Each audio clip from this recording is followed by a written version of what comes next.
এই রাস্তায় অনেকে সফল হতে পারবে না চিন্তা করে, জনগণের ম্যান্ডেটে আসতে পারবে না চিন্তা করে এখন কোনো কোনো জায়গায় পুরাতন সন্ত্রাসীরা নতুন রূপে আত্মপ্রকাশ করতে যাচ্ছে।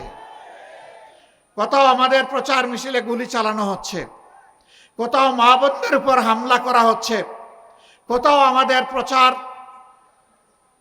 উপাদান উপকরণ সমূহ ছিঁড়ে ফেলা হচ্ছে, সরিয়ে ফেলা হচ্ছে।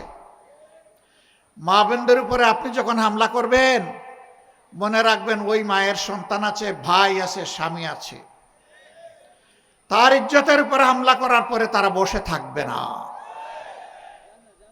এইভাবে আপনাদের হামলা প্রতিটি মায়ের হৃদয়ে জামাতে ইসলামী ইসলামী ছাত্র শিবিরকে পৌঁছায় দিবে ইনশাআল্লাহ। মসজিদের ভিতরে কোরআন চর্চা সহ্য করেন না, এর জবাব অতীতে যারা এমনটা করেছিল তারা পেয়েছে, আপনারাও পাবেন। পোস্টার ছিঁড়ে ফেলতেছেন, বিলবোর্ড উধাও করে দিচ্ছেন, লাভ হবে না। আপনি গাছের পোস্টার, লাইট পোস্টের পোস্টার, দেয়ালের পোস্টার, সুতোয় টানানো পোস্টার আপনি ছিঁড়তে পারবেন, কিন্তু জনগণের হৃদয়ে ভালোবাসার যে পোস্টার লেগে গিয়েছে সেই পোস্টার আপনারা ছিঁড়তে পারবেন না।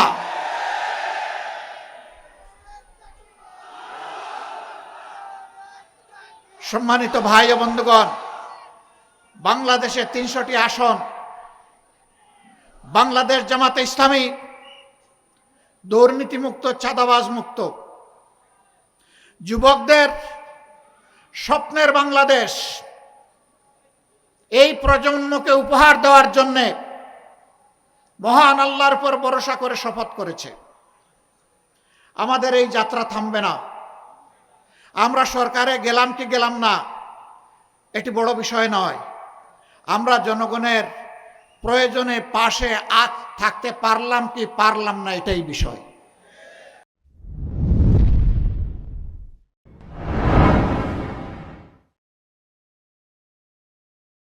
কিন্তু ফ্যাসিবাদ বাংলাদেশে রয়ে গিয়েছে।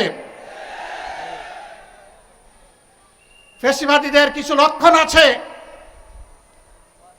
১ নম্বর লক্ষণ হচ্ছে দুর্নীতি, ২ নম্বর লক্ষণ হচ্ছে চাঁদাবাজি, ৩ নম্বর লক্ষণ হচ্ছে দখলদারি, ৪র্থ লক্ষণ হচ্ছে মা বোনদের ইজ্জত নিয়ে টানাটানি, ৫ম লক্ষণ হচ্ছে দেশকে গায়ের জুড়ে অস্থির করার অশনি সংকেত। সকল লক্ষণ আজকে বিদ্যমান। প্রিয় বাংলাদেশের সূচনা লগ্ন থেকে এক এক করে ৫৪টি বৎসর জাতির ইতিহাসের পাতায় স্থান করে নিয়েছে। তারও আগে অবিভক্ত ভারত যখন ইংরেজরা এই দেশ শোষণ করছিল, তার কবল থেকে মুক্ত হওয়ার জন্যে যারা লড়াই করেছিলেন তাদের ধারাবাহিক লড়াইয়ের ফসল হিসাবে ৪৭-এর ১৪ই আগস্ট ভারত দুটি দেশে বিভক্ত হয়ে পাকিস্তান এবং ভারতের জন্ম হয়। ওই লড়াই থেকে শুরু করে ৫২-এর ভাষা আন্দোলন, ৭১-এর মুক্তিযুদ্ধ, ৯০-এর গণ আন্দোলন এবং ২০২৪ সালের গণ বিপ্লবে, আর তার মধ্যবর্তী জায়গায় যারাই অবদান রেখেছেন, ত্যাগ স্বীকার করেছেন, জীবন দিয়েছেন, লড়াই করেছেন, সেই সমস্ত শহীদ এবং গাজীদেরকে আমি গভীর শ্রদ্ধার সাথে স্মরণ করছি। যারা লড়াই করতে গিয়ে জীবন দিয়েছেন, মহান আল্লাহ তাআলার দরবারে দোয়া করি আল্লাহ যেন তাদেরকে শহীদ হিসাবে কবুল করেন। গাজী হিসাবে যারা বেঁচে আছেন, আল্লাহ রাব্বুল আলামিন তাদেরকে দুনিয়া এবং আখিরাতে সম্মানিত করুন। প্রিয় দেশবাসী, দুইবার স্বাধীন হলাম, কিন্তু সত্যিকার অর্থে আমরা স্বাধীনতার স্বাদটা পেলাম না। কেন পেলাম না? আমাদের মাটি কি উর্বর ছিল না? আমাদের জলসীমায় কি আল্লাহ সম্পদ দান করেননি? আমাদের মাটির নিচে কি আল্লাহ বিপুল পরিমাণ খনিজ সম্পদ রেখে দেননি? সমুদ্রের নিচে অকল্পনীয় সরকার সম্পদকে আল্লাহ তাআলা আমাদেরকে দান করেননি? আল্লাহ তাআলা সবই দান করেছে। তাহলে এত সম্পদ থাকা সত্ত্বেও আমরা বিশ্বের বুকে মাথা উঁচু করে দাঁড়াতে পারলাম না কেন? সকল দলই যখন ক্ষমতার বাইরে থাকে তখন কেন এই কথা বলে যে আমরা জনগণ স্বাধীনতার সুফল ভোগ করতে পারিনি? অর্থাৎ ক্ষমতার বাইরে যখন একটা দল থাকে, সেই দলও কোনো দল এই বাংলাদেশ শাসন করেছে। একতার মাধ্যমে তারা স্বীকার করে নিয়েছে তারাও জনগণকে স্বাধীনতার সুফল এনে দিতে পারে নাই। বিপুল পরিমাণ রক্ত আর জীবন দিয়ে 24-এ যে পরিবর্তন এসেছে, মানুষ আশা করেছিল ফ্যাসিবাদ চিরদিনের জন্য বাংলার জমিন থেকে খতম হয়ে যাবে, বিদায় নেবে। আফসোসের বিষয়, ফ্যাসিবাদ বিদায় নেয় নাই। ফ্যাসিবাদীদের একটা অংশ বিদায় নিয়েছে, কিন্তু ফ্যাসিবাদ বাংলাদেশে রয়ে গিয়েছে। ফ্যাসিবাদীদের কিছু লক্ষণ আছে। 1 নম্বর লক্ষণ হচ্ছে দুর্নীতি, 2 নম্বর লক্ষণ হচ্ছে চাঁদাবাজি, 3 নম্বর লক্ষণ হচ্ছে দখলদারি, 4র্থ লক্ষণ হচ্ছে মা বোনদের ইজ্জত নিয়ে টানাটানি, 5ম লক্ষণ হচ্ছে দেশকে গায়ের জুড়ে অস্থির করার অশনি সংকেত। সকল লক্ষণ আজকে বিদ্যমান। 24-এর গণ আন্দোলনে ছাত্র, তরুণ, যুবক, যুবতীরা নেতৃত্ব দিয়েছে। আমরা বরাবর তাদেরকে অভিনন্দন জানিয়েছি, আজও অভিনন্দন জানাই।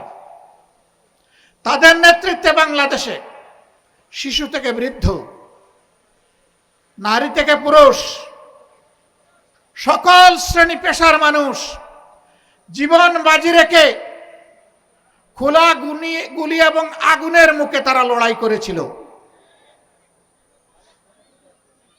এবং তারা বলেছিল যে আমরা কোনো স্বৈর শাসকের সামনে আর মাথা নত করব না। তারা বলেছিল আমরা একটা নতুন বাংলাদেশ চাই। তারা বলেছিল আমরা একটি দুর্নীতি দুঃশাসন মুক্ত মানবিক বাংলাদেশ চাই। আমাদের ছাত্র যুব সমাজের আকাঙ্ক্ষা ছিল আমরা একটা উন্নত শিক্ষা ব্যবস্থা চাই। শিক্ষা শেষে আমরা আমাদের হাতে কাজ চাই। এই কাজের মাধ্যমে আমরা দেশ গড়তে চাই। কিন্তু আমরা কি দেখতে পাচ্ছি? কেউ কেউ এই পরিবর্তনে খুশি নন। সম্ভবত কারণ এটা পরিবর্তনটা আমার বা তাদের নেতৃত্বে হলো না কেন? নেতৃত্ব তো ভাই আমরা দিয়েছি। স্বৈরাচারের বিরুদ্ধে 15.5 বছর আমরা আন্দোলন করেছি, আমরা জীবন দিয়েছি, আমরা মামলা গলায় নিয়ে জেলে ঢুকেছি, ঘর বাড়ি ছেড়ে এখানে সেখানে আমরা পালিয়ে বেরিয়েছি। অবশ্য বাংলাদেশ জামাতে ইসলামী দেশ ছেড়ে পালায় নাই। দেশের ভিতরেই আমরা মুহাজির ছিলাম, দেশের মাটিকে কামড়ে ধরেছিলাম, বুকে জড়িয়ে এখানেই ছিলাম, জেল বরণ করেছি, জীবন দিয়েছি, কিন্তু দেশ ছেড়ে আমরা পালাইনি। কারণ আমরা এই দেশকে, এই মাটিকে, এই মানুষকে আমরা ভালোবাসি। আমরা ভালোবাসার ঠিকানা ত্যাগ করতে পারি না। দেশের আপামর জনগণ পুরানা বস্তা পচা দুর্গন্ধময় সেই রাজনীতি আর চায় না। এই রাজনীতির আমূল পরিবর্তন চায়, সংস্কার চায়, নতুন বাংলাদেশ দেখতে চায়। নতুন বাংলাদেশ পুরাতন ফর্মুলায় আর চলবে না ইনশাআল্লাহ। নতুন বাংলাদেশ চলবে নতুন ফর্মুলায়। সেই নতুন ফর্মুলাটা কি? সেই ফর্মুলা হচ্ছে আগামীতে জনগণ আর কোনো দলের পক্ষপাত দুষ্ট কোনো সরকার দেখতে চায় না। জনগণ দেখতে চায় জনগণের সরকার। যেই সরকারের প্রত্যেকটি নিয়োজিত ব্যক্তি নিজের জন্য চিন্তা করার আগে জনগণের স্বার্থ নিয়ে ভাববে। জনগণের স্বার্থ জনগণের হাতে তুলে দেওয়ার পরে জনগণের অংশ হিসাবে সেও তার অংশ ভোগ করবে। যেই সরকার জনগণের ভাগ্যের পরিবর্তনের কথা বলে জনগণের সাথে প্রতারণা করে নিজের ভাগ্যের পরিবর্তন করবে না। যেই সরকার দুর্নীতিতে জড়াবে না, যেই সরকারের মদতপুষ্ট হয়ে কেউ চাঁদাবাজি করার দুঃসাহস দেখাবে না, যেই সরকারের সময় সমাজের সর্বক্ষেত্রে ন্যায় বিচার প্রতিষ্ঠিত হবে, নারী পুরুষ সকলেই সম্মানের সাথে শান্তিতে এই সমাজে বসবাস করে উন্নয়নের গর্বিত অংশীদার হবে, ভূমিকা রাখবে। পুরুষরাও রাখবে, নারীরাও রাখবে, নিরাপত্তা এবং সম্মানের সাথে রাখবে। এই নতুন ব্যবস্থাপনা বাংলাদেশের জনগণ দেখার জন্য মুখিয়ে আছে। আগামী ফেব্রুয়ারিতে রোজার পূর্বে যে নির্বাচন ইনশাআল্লাহ অনুষ্ঠিত হবে, সেই নির্বাচনে জনগণ যাদের কর্মসূচি সমর্থন করে, যাদের বক্তব্যে আস্থা রেখে তাদেরকে বাছাই করে নেবে, আমরা তাদেরকে অভিনন্দন জানানোর জন্য এখন থেকে প্রস্তুতি নিচ্ছি।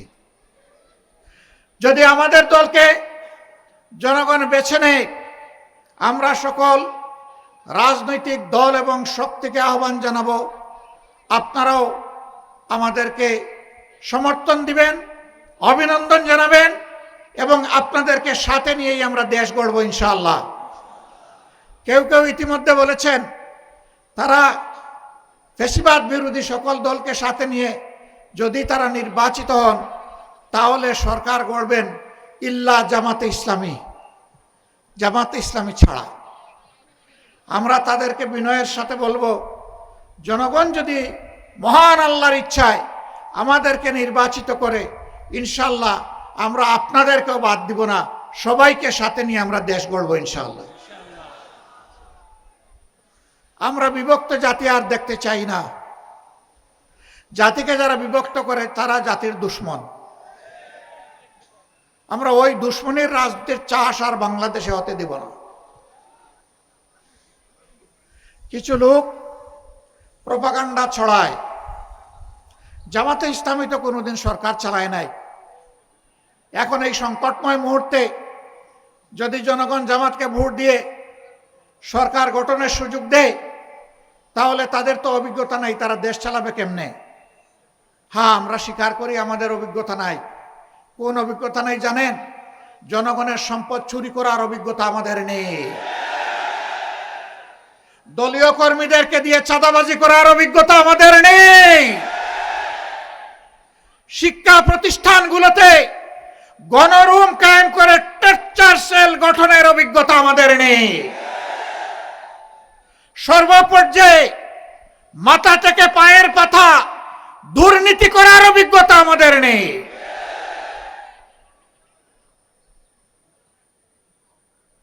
আমরা ক্ষমতায় যাইনি ঠিক আছে, কিন্তু 5 বছরের জন্য আমরা ছিলাম ক্ষমতার ছোট্ট অংশীদার।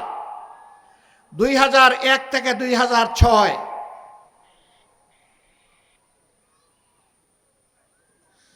সেই সময় সরকারের স্টিয়ারিং যাদের হাতে ছিল তারা দেশকে সুশাসন দিতে ব্যর্থ হয়েছিলেন। সেই সময় দেশ 4 বার দুর্নীতিতে বিশ্ব চ্যাম্পিয়ন হয়েছিল, কিন্তু মাহবুদের অশেষ মেহেরবানি বাংলাদেশ জামাতে ইসলামীর সেই সময়কার সম্মানিত আমিরে জামাত, সেক্রেটারি জেনারেল, এই 2 জন মন্ত্রী ছিলেন। 3টা মন্ত্রণালয় তারা সেবা দান করেছেন জনগণকে।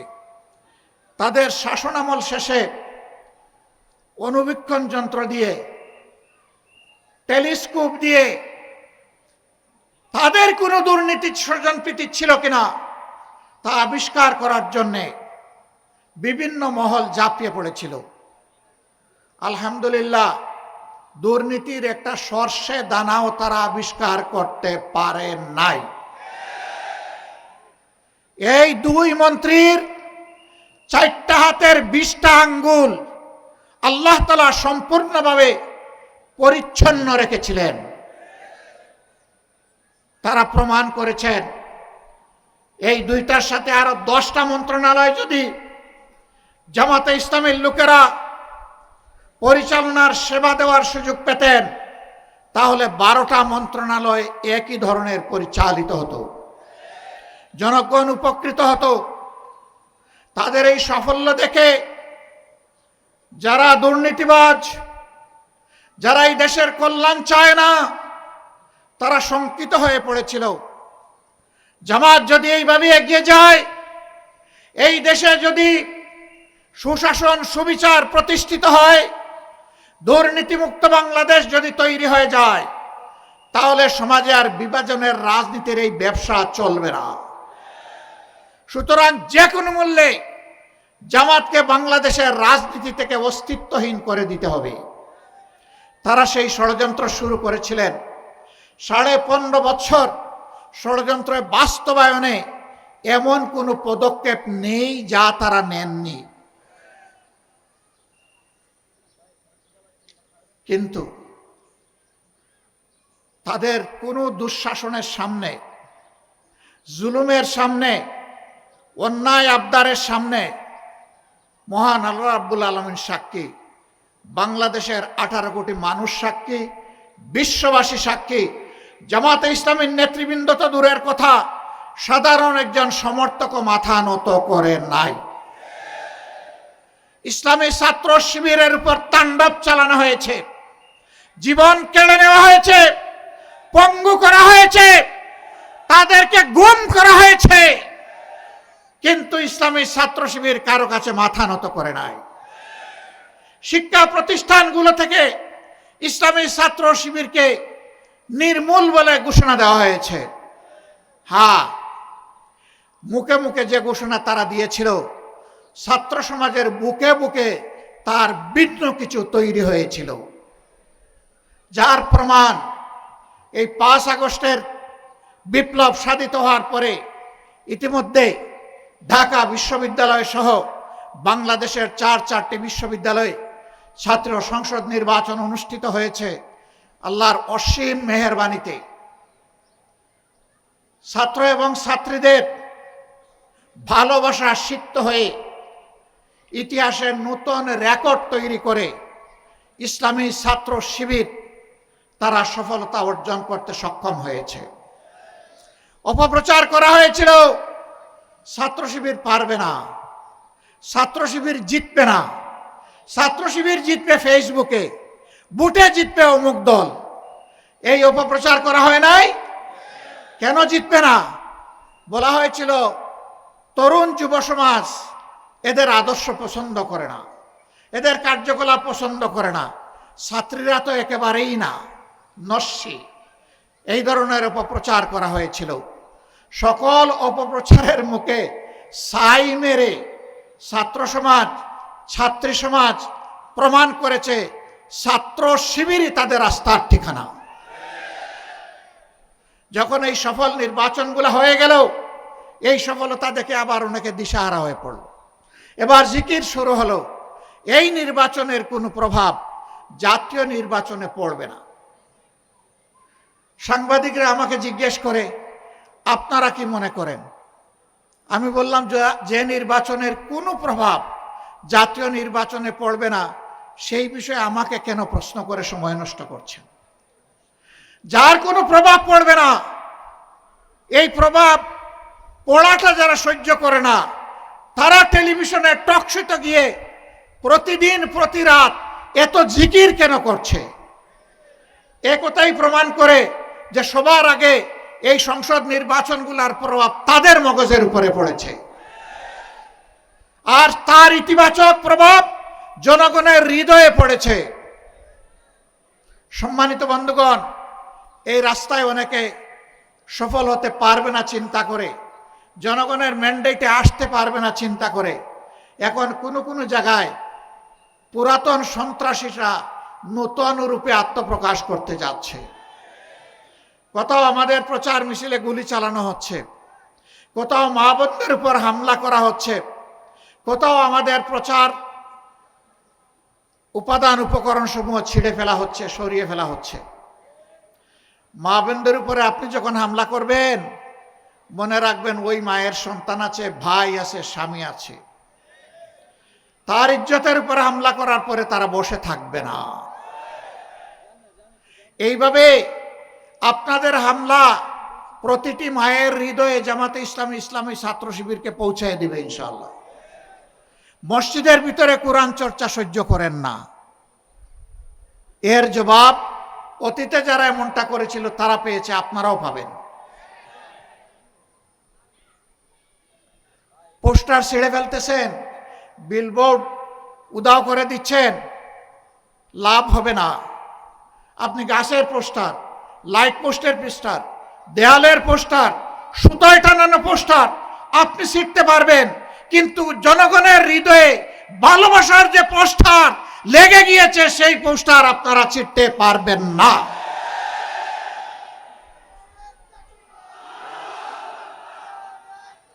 সম্মানিত ভাই ও বন্ধুগণ, বাংলাদেশে ৩০০টি আসন, বাংলাদেশ জামাতে ইসলামী দুর্নীতিমুক্ত, চাঁদাবাজ মুক্ত, যুবকদের স্বপ্নের বাংলাদেশ, এই প্রজন্মকে উপহার দেওয়ার জন্য মহান আল্লাহর উপর ভরসা করে শপথ করেছে। আমাদের এই যাত্রা থামবে না। আমরা সরকারে গেলাম কি গেলাম না এটি বড় বিষয় নয়, আমরা জনগণের প্রয়োজনে পাশে থাকতে পারলাম কি পারলাম না এটাই বিষয়। আমাদের জানা মতো ৩০০ আসনে আমরা নিষ্কলুষ চরিত্রের লোকদেরকে আমাদের প্রতিনিধি হিসাবে, নমিনি হিসাবে, প্রার্থী হিসাবে দেওয়ার চেষ্টা করেছি। আমরা তরুণদেরকে এগিয়ে এনেছি। আমাদের অঙ্গীকার আগামীর বাংলাদেশ তরুণদের বাংলাদেশ। তরুণদের সেই স্বপ্ন পূরণের জন্য আমাদের যারা নমিনি তাদের ৬২ ভাগ হচ্ছেন তরুণ। আমরা তাদের হাতে আগামীর সমাজের বাংলাদেশের পতাকা তুলে দিয়েছি। এখন জনগণকে শুধু অনুরোধ করব, আপনারাও তাদের হাতে পতাকাটা তুলে দেন। ১৭ আসনে আমরা যাকে দিয়েছি তিনি একজন চিকিৎসক, তিনি একজন নিবেদিত প্রাণ সমাজসেবক। এই প্রার্থী ঘোষণার পর থেকে হঠাৎ তিনি সমাজসেবক হয়েছেন তা না, তার রক্তে সমাজসেবার নেশা। যেদিন থেকে তার বুঝ বিবেক হয়েছে সেদিন থেকে সে জনকল্যাণে তার নিজেকে নিবেদিত করে রেখেছে। তার জন্মস্থানের জনগণ জানে, যেখানে লেখাপড়া করেছে সেই এলাকার তার সহপাঠীরা জানে, আর এখানে তার বিচরণের ক্ষেত্রে এখন জনগণ হচ্ছে তার সাক্ষী। এটি শুধু খালেদুজ্জামানের নেশা না, এইরকম জনসভা যাদের নেশা এবং পেশা, আগামীর জন্যে আমরা তাদের হাতেই ৩০০টা ফ্ল্যাগ তুলে দিয়েছি।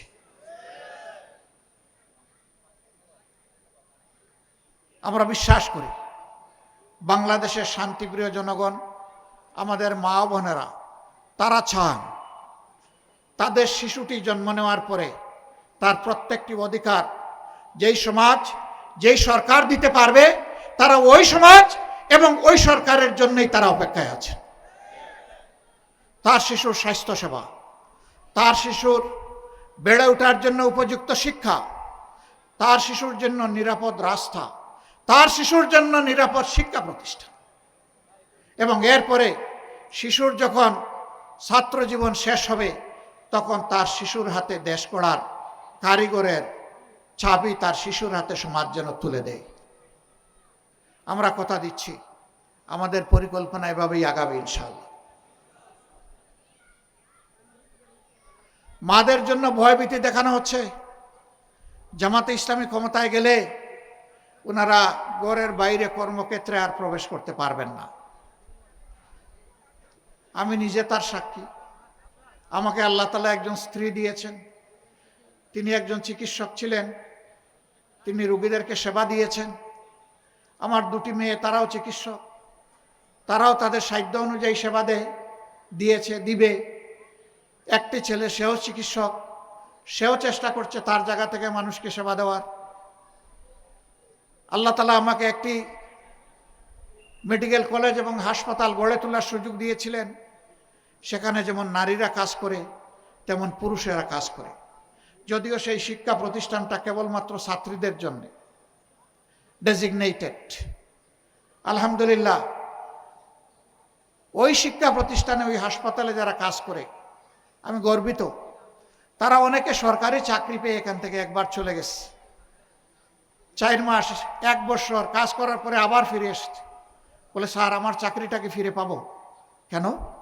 তুমি তো সরকারি চাকরিতে গিয়েছো, বেটার অপশনে গিয়েছো।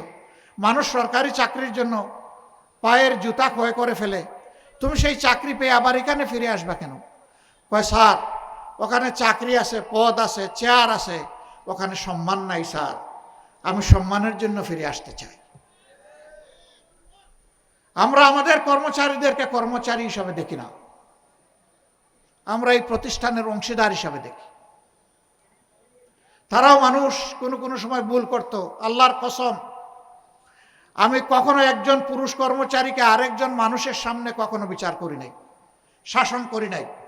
একা এনে দরদের সাথে মাথায় হাত দিয়ে কথা বলেছি, তুমি আমার ভাই, তুমি আমার সন্তান তুল্য, তোমাকে এভাবেই দেখতে চাই। এই কাজটা পছন্দ হয় নাই, আশা করি তুমি সংশোধন করে নেব। স্বীকার করে, কাঁদে, ওয়াদা করে। দ্বিতীয়বার তাকে আমার আর শাসনের প্রয়োজন হয় নাই, আলহামদুলিল্লাহ। আর মহিলা হলে তার সাথে আরেকজন মহিলা রাখতাম এবং তাকে আগে ওয়াদা করাইতাম, এখানে যা বলা হবে তার কিছুই বাইরে প্রকাশ করা যাবে না। যদি তুমি প্রকাশ করো, তোমার এই ঠিকানা থাকবে না, এই ঠিকানা থেকে তুমি আউট হয়ে যাবে। ওই মাটাকে, মেয়েটাকে, বোনটাকে একইভাবে দরদ দিয়ে কথা বলতাম। আলহামদুলিল্লাহ, দ্বিতীয়বার আমার শাসনের প্রয়োজন হয়নি। আমি গর্ববোধ করি যে এরা মনে করে এটা তাদের প্রতিষ্ঠান, এটা মনে করে না যে এখানে তারা চাকরি করে। একবার সাংবাদিকরা আমাকে ধরলেন, আপনারা যে বাংলাদেশ গড়বেন সেই বাংলাদেশে মায়েদের কর্মক্ষেত্র কেমন হবে? আমি বললাম, আমি মুখ দিয়ে না বলি, বাস্তবটা দেখে আসেন। ছোট্ট একটা জায়গা, 2500-এর মতো মানুষ এখানে কাজ করে। আপনি তাদের সাথে গিয়ে খোলা মনে কথা বলেন। আপনি আগে জানায়ও যাবেন না, আপনার মতো করে আপনি যাবেন।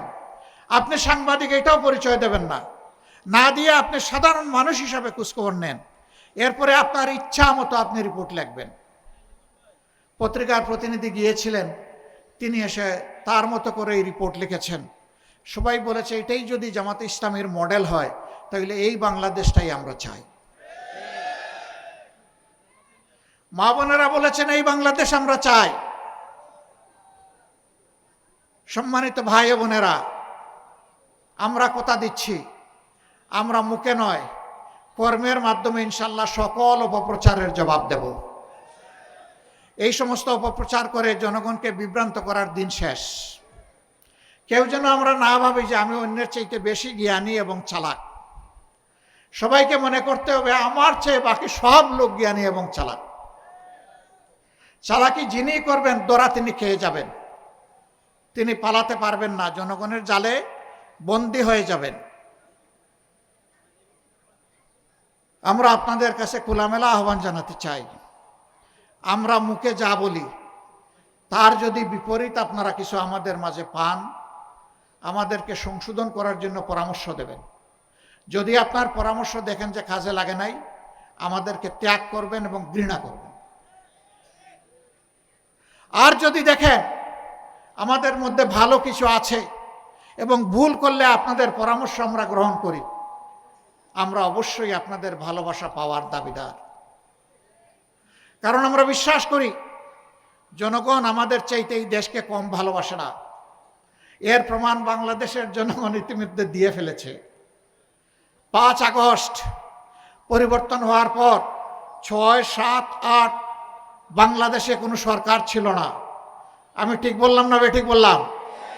কিন্তু আলহামদুলিল্লাহ বাংলাদেশের জনগণ প্রত্যেকে জিম্মাদার হয়ে দায়িত্ব নিয়ে অপরের জান, মাল এবং ইজ্জতের পাহারাদারি করেছে।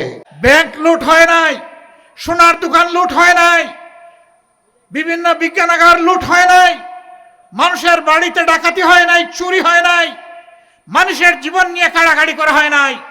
বাংলাদেশের মানুষ প্রমাণ করেছে আপামর জনগণ তাদের দেশকে এবং মানুষকে ভালোবাসে।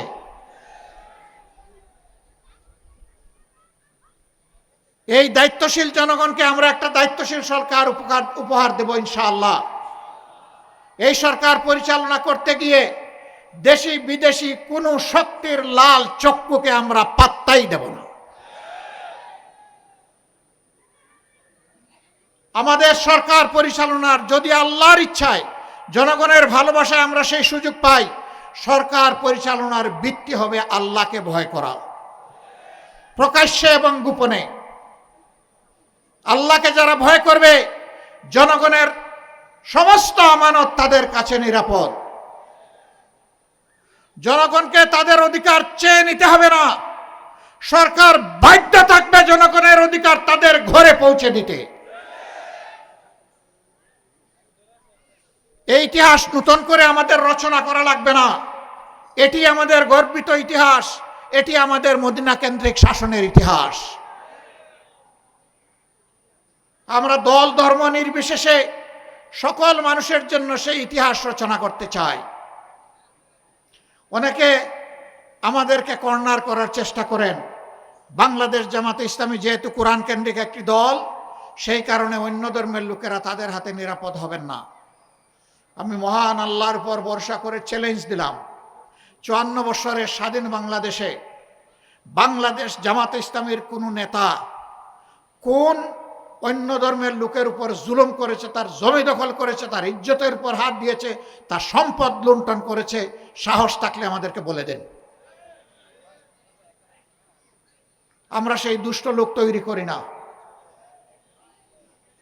মহান আল্লাহ আমাদেরকে শিক্ষা দিয়েছেন, যেই দেশে মুসলমানরা সংখ্যাগরিষ্ঠ হবে সেই দেশে আল্লাহ বলতেছেন, অন্য ধর্মের লোকদেরকে আমি তোমাদের কাছে আমানত রাখলাম, যদি তাদের অধিকার কেউ হরণ করে। আল্লাহর নবী বলছেন, হাসরের দিন ওই মুসলিম নামের জালিমের বিরুদ্ধে আমার আল্লাহর দরবারে আমি হব বাদী, তার বিরুদ্ধে আমি করব মামলা দায়ের। আমরা আল্লাহ তাআলাকে ভয় করি, আমরা আমাদের এই সমস্ত ভাই বোনদেরকে সম্মান করি। ধর্মীয় কোনো বিশ্বাস ধারণ করা প্রত্যেক নাগরিকের নিজস্ব ব্যাপার। এখানে কোনো জোর জবরদস্তি চলবে না। আমি যেমন পছন্দ করব না আমার উপর কেউ তার ধর্ম চাপিয়ে দিই, আরেকজনও তেমন পছন্দ করবে না তার উপর আমার ধর্ম আমি চাপিয়ে দিই। এটা চাপাচাপির কোনো জায়গা নয়। তারা ইনশাআল্লাহ বাংলাদেশে নিরাপদ থাকবেন, যে বাংলাদেশ আল্লাহ যদি আমাদেরকে পরিচালনার তৌফিক দেন। এবং আগামী নির্বাচনে জামাতে ইসলামীর হয়েও তাদের কেউ কেউ ইনশাআল্লাহ সংসদ সদস্য পদে লড়াই করবেন। এর মাধ্যমে আমরা জাতিকে ঐক্যের জায়গায় আনতে চাচ্ছি, বিভক্তির ভেদের আকার কবর রচনা করতে চাই।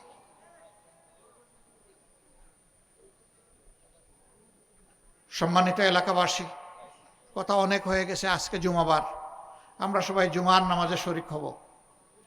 যেই কথাগুলো বললাম সেই কথা সাক্ষী হয়ে গেলেন আল্লাহর আপনারা। মহান আল্লাহর কাছে তৌফিক চাই এই অঙ্গীকার কথাগুলা যেন আমরা রক্ষা করতে পারি। আমরা কথা দিচ্ছি, বাংলাদেশ পরিচালনার দায়িত্বে যাই অথবা না যাই, দুর্নীতির বিরুদ্ধে আমাদের যুদ্ধ চলবে। কেউ আমাদেরকে থামাতে পারবে না ইনশাআল্লাহ। চাঁদাবাজদের বিরুদ্ধে আমাদের প্রতিবাদ এবং যুদ্ধ অব্যাহত থাকবে। কেউ আমাদেরকে থামাতে পারবে না। দুঃশাসন ও প্রশাসন, অবিচার, এর বিরুদ্ধেও আমাদের লড়াই অব্যাহত থাকবে। এটাও কেউ আমাদেরকে থামাতে পারবে না। এই লড়াই সময়ে আমরা আপনাদের ভালোবাসা চাই, আপনাদের সহযোগিতা চাই, সমর্থন চাই, পাশে চাই, সাথে চাই। আল্লাহ প্রিয় দেশকে হেফাজত করুন। আগামীতে আল্লাহ তাআলা জনকল্যাণের একটা সরকার গঠন করার তৌফিক এই দেশবাসীকে দান করুন। সকল প্রকার দুঃশাসন ও প্রশাসনের কবল থেকে আল্লাহ তাআলা চিরতরে আমাদেরকে মুক্তি দিন। একটা মর্যাদাপূর্ণ জাতি হিসাবে বিশ্বের বুকে মাথা উঁচু করে বুক চিতিয়ে দাঁড়ানোর তৌফিক আল্লাহ আমাদেরকে দান করুন। আপনাদের সকলের প্রতি গভীর কৃতজ্ঞতা, আন্তরিক অভিনন্দন এবং মোবারকবাদ জানিয়ে আমার বক্তব্য এখানেই শেষ করছি। আল্লাহ হাফিজ। বাংলাদেশ জিন্দাবাদ। বাংলাদেশ জামাতে ইসলামী জিন্দাবাদ। আসসালামু আলাইকুম ওয়া রাহমাতুল্লাহি ওয়া বারাকাতুহু।